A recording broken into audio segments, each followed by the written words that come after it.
అల్లన మెల్లన నల్ల పిల్లివలే వెన్నను దొంగిల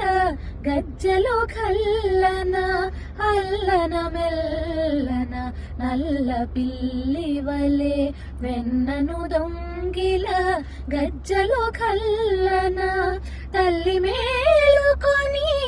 దొంగను చూసి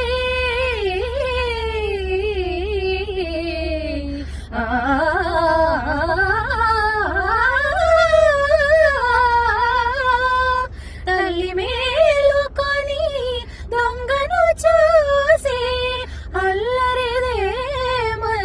అడిగినందుకే అలిగిన వేళనే చూడాలి